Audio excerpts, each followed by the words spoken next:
Hey everybody, it's Mr. Movies 87 here, bringing you a new episode of Gaming Breakdown. And today we're covering the Unova starters from Generation 5, that being Tepig, Snivy, and Oshawott. So let's go ahead and get started with Snivy, the grass starter. Unfortunately, Snivy is not that good. He's kind of built as a reasonably bulky and also kind of speedy tank, which kind of sounds weird for a pure grass type. And it can kind of work in game, although, again, most things, well, in general, most things do work in game. But it's a kind of a weird setup, but he gets the job done well enough. As far as his base stats go, of course, more geared towards defense and special defense along with speed there. Starts out with 45 base HP and physical attack, 55 defense, 45 special attack, 55 special defense, and 63 speed for a total of 308. Which, by the way, I believe all three starters have that same 308 base total, so not too bad for a starter Pokemon, really. And yeah, the average being generally, I believe it's 80 for like technically called average. So yeah, 63 speed and all that. For early on, that's pretty good actually. It's reasonably fast. And then as far as gym leader matchups go, unfortunately, again, yes, Snivy and his line, which by the way evolves to Servine at level 17, and then Superior at level 36, and they stay pure grass throughout. Now, but let me back up real quick before going on to the gym leaders here. This Dream World ability Contrary can actually be really worthwhile for the Snivy line. Because what that does, any stat effect that would lower your stats, it'll actually raise it. Now, if it'll raise it, then in the inverse, it'll actually lower it. So, say you're hit with Sand Attack, right? It'll actually increase your accuracy. But if you use, say, Coil, which raises, I think, your special attack, special defense, and speed, it would normally do that. In this case, it would actually lower all three of them. So, in that way, that's not good. However, if you have I forget what the attack is called. It's a Leaf Storm. It always lowers your special attack by 2 stages. But if you have Contrary, you'll actually get a boost of 2 stages. So you can actually turn Superior into kind of a sweeper actually with the right setup there. Unfortunately, yeah, you won't be able to use Coil to buff up, but you can use like Meta Drain or Data Drain to heal your HP and then just go with boosted Leaf Storms and destroy lots of things. So that can actually work pretty well there. Okay, moving back forward now to the gym leaders. Like I said before, matchups overall in Gen 5, not really that good. A lot of my lists in here are like to poor. He has a couple instances where he's useful, but let's go over, well, in more detail here. Now, for the first gym, it's a trio of gym leaders, Chili, Cress, and Silent. They always have the Pokemon, their main one that is strong against yours. Now, what Gen 5 did is really emphasize like type matchups and all that. So before you fight the first gym, someone will give you an elemental monkey, which is the opposite of your starter, but also which would beat their Pokemon. So like you have Snivy here, they would have Chili would have Pansear, which is the fire elemental monkey, and thus you would be given Panpour, the water monkey, which then beats that. So yeah, unfortunately, the first matchups for each starter here is poor just because they have the Pokemon that beats yours, and they also have a Lillipup, which by the way is really good early on and mid game and late game. So yeah, unfortunately, yeah, poor matchup there just because of that weakness thing there. Moving on to Lenora, second gym leader, pure normal, decent all around for these guys here. Although I should mostly focus on Snivy, but yeah, decent for them. Nothing really too much to say, like weakness wise. I mean, grass and fighting aren't really that compatible, so kind of a grudge match, really, of sorts. Bird, the third gym leader, is all about the buds. Unfortunately, that's another poor matchup there because Bud beats grass, so you're going to have a bad time with that one. Elisa, the electric gym leader, I have as I just could say to decent because grass resists electric, so you can kind of play the tanky route there and just kind of, battle of attrition and all that. Although she does have an Emolga, which is electric and flying, and I'm pretty sure it has some sort of flying type move. I forget which one, but so that could be a bad matchup there. But other than that, yeah, it's a decent setup. Nothing too much to say there. Clay is where actually Snivy and its line really do shine. The only gym leader matchup here actually that has a good rating for, at least on my list here. Yeah, Clay being ground, Snivy, or that at that point you really should have, either Servine or maybe even Superior if you're highly leveled enough. Yeah, you'll have no problem with his first two Pokemon, although his Excadrill can be a problem because it's Grass and Steel. Not Grass and Steel, that'd be a weird combo. Ground and Steel, I'm sorry. um, so that might ruin your day a little bit there, but besides that, yeah, pretty favorable matchup there for him, so that's good. Unfortunately, it doesn't really get much better from there, if at all, really. It actually goes way downhill. Skyla, Flying type Gym Leader, poor ass matchup there. Flying destroys grass, so you're better off not using Superior there at all, really. Same with Braden. Oh, not Braden. I combined Bryson and Drayden to make a new Gym Leader. Yeah, they combined Dragon and Ice types. But no, Bryson, Ice type Gym Leader. Ice destroys grass, so poor matchup there. Drayden, Dragon type Gym Leader, can be kind of though I think, I forget if it's in Gen 5 or maybe it wasn't until Gen 6. I forget, but I think Superior can learn Dragon Pulse, which is actually pretty effective against Dragon types. I mean, Dragon beats Dragon, so in that way, that would actually work. So I would say, yeah, that's an matchup there, really. And then here comes the Elite Four, which unfortunately is still pretty bad for Superior all around. Although I guess I shouldn't say bad, more so nothing really favorable one way or the other. Nothing advantageous or disadvantageous. Is that a word? I don't think it is. But anyway, first up here, Chantal, the Ghost Trainer, is pretty bad, I will say, actually. Ghost resists grass, and Superior doesn't really have much else to hit Ghost types with, not to my knowledge. I could be wrong on that, so if I am, let me know.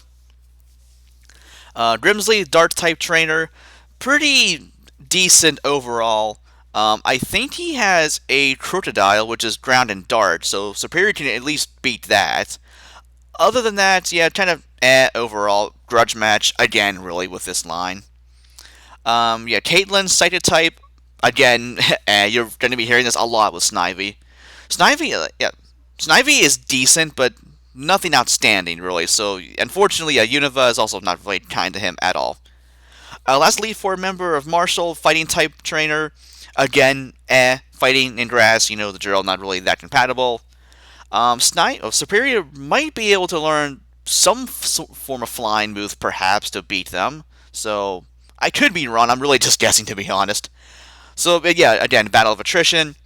And then we have N and Getsis. Now, they have a huge variety of Pokemon.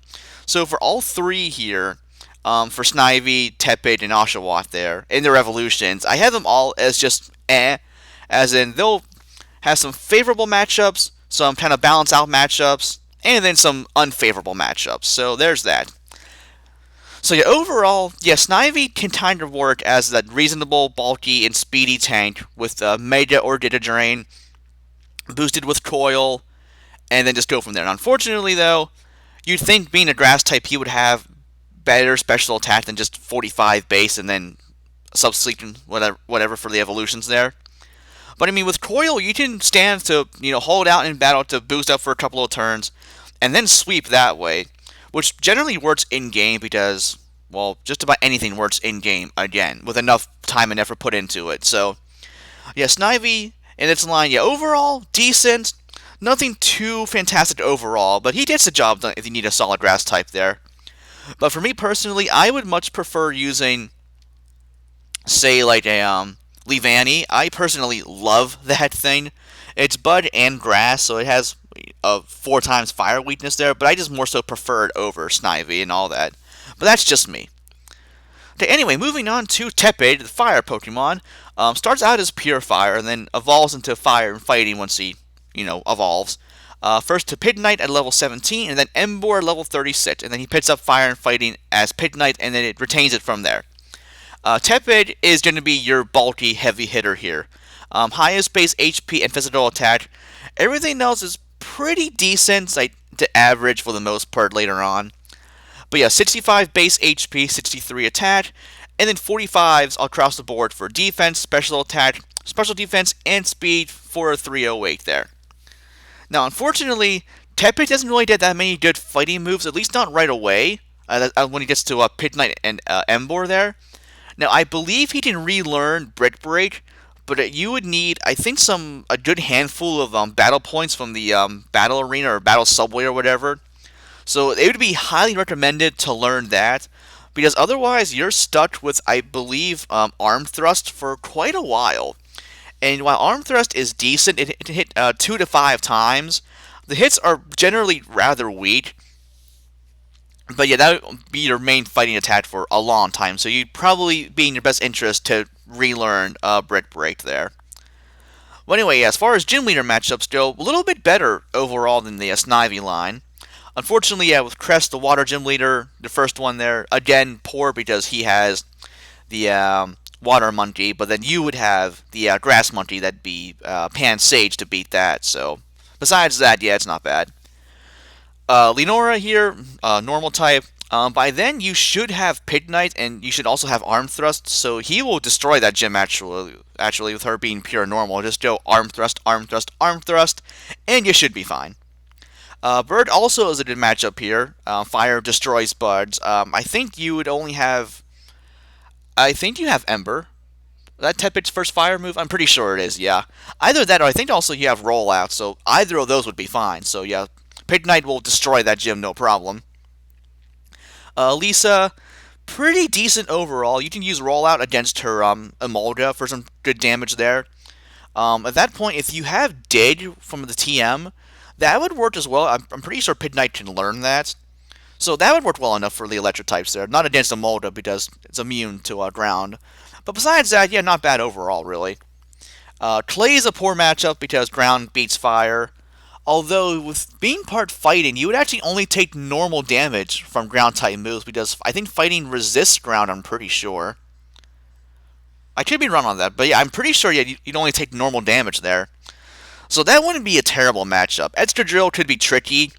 I mean, he is part steel, so you could exploit that with fire, or your fighting-type move, so that wouldn't be... it's not bad overall.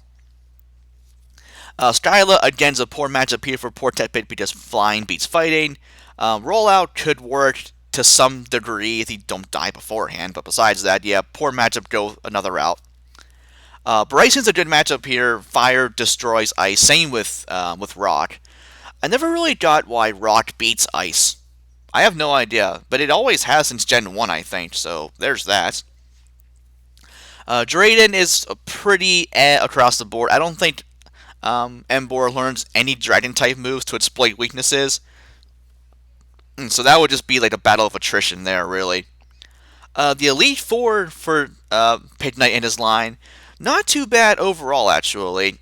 Mostly decent all around. Chantal is a little bit though. Ghost is immune to fighting, so any fire-type move you have would work well enough. Ghosts are generally rather fragile, except Cofagrius, who is, I think, bulky as all hell. But never mind that. So yeah, decent overall, just use fire-type moves, really. Grimsley is a really good matchup here. Fighting destroys darts, so you could pretty much sweep him with Embor with the right setup there. Caitlyn is pretty poor. Sighted destroys fighting, so you're better off using somebody else for that. Or somebody's else, other Pokemon besides just one. And then Marshall is another battle of attrition. Fighting, cancel out pretty much. So fire-type moves, or just use somebody else. So overall, yeah, not too bad. And then same thing, yeah, with Snivy here for N and Getsis. They have a big variety of Pokemon. So you'll have some good matchups, some matchups, and some pretty bad matchups overall. So you want to mix and match there. But yeah, overall, yeah, I much prefer Tepig over Snivy. Both because I like fire types more, and also Tepig's just a lot better than Snivy in my opinion. So there's that. Also, yeah, again, more favorable gym leader matchups there, and some better stats too. But then moving on to my personal favorite starter of Gen 5, Oshawott. Pure water type, and yeah, stays that way throughout, and the most balanced amongst the three, with the highest special attack stat as well. Evolves to Daywott at level 17, and then Samurott at level 36. Picks up a really good standby attack, Razor Shell, pretty early on. I think either right before he evolves to Daywott, or like right after he evolves. 70 base power, boosted to 105 with full-on stab. But also can lower defense too, so that for Oshawott is really, really good. Unfortunately, yeah, it is based off his slightly lower physical attack than special attack, but hey, it works well enough anyway. Yeah, as far as base stats go, better HP and all that than Snivy, and also better attack, but also lower defenses as well. But they're still pretty good. 55 for his base HP and physical attack, 45 defense, 63 special attack, and then 45 special defense and speed. So yeah, he's a little slow-ish, but I mean overall he is the most balanced amongst the three, and also he has the best gym type matchup as well.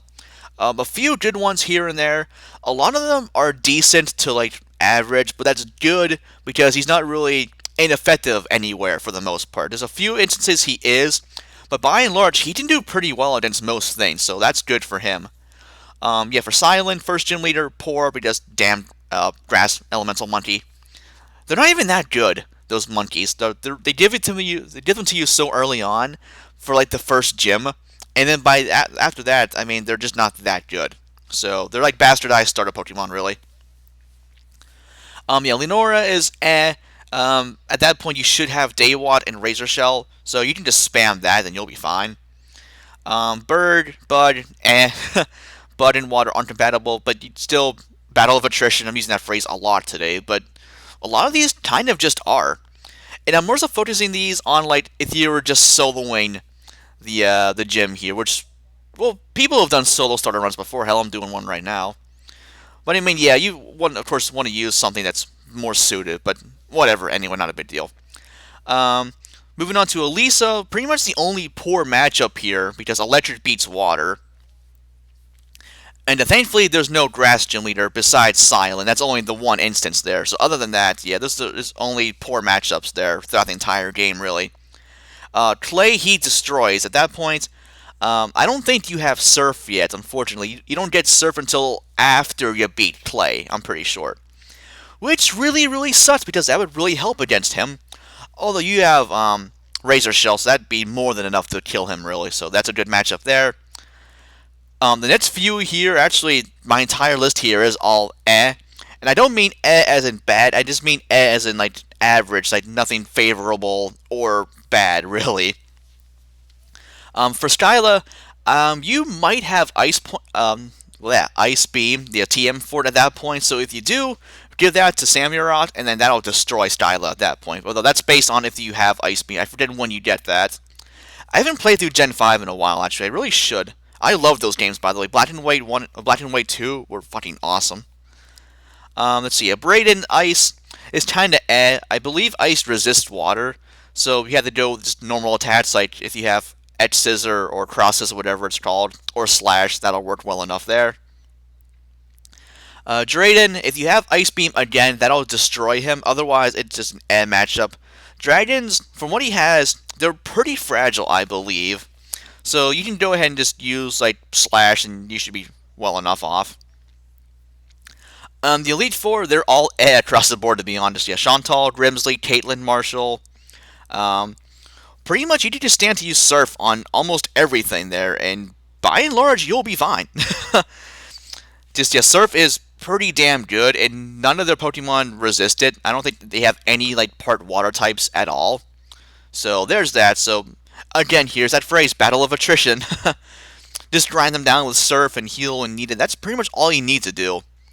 And then same thing for N and Getsus. Again, the big variety. You'll have good matchups, bad matchups, and matchups. So not too bad overall. But yeah, I much prefer Oshawott over the other two. He's my personal favorite starter amongst Gen 5. And one of my favorites overall, too. If I had to pick my like absolute top #1 favorite starter, I would have to say Totodile. I love that thing. For one thing, he is so damn cute, and also he is so damn powerful. I mean, sheer force for Alligator, I mean, come on now, that's ridiculous.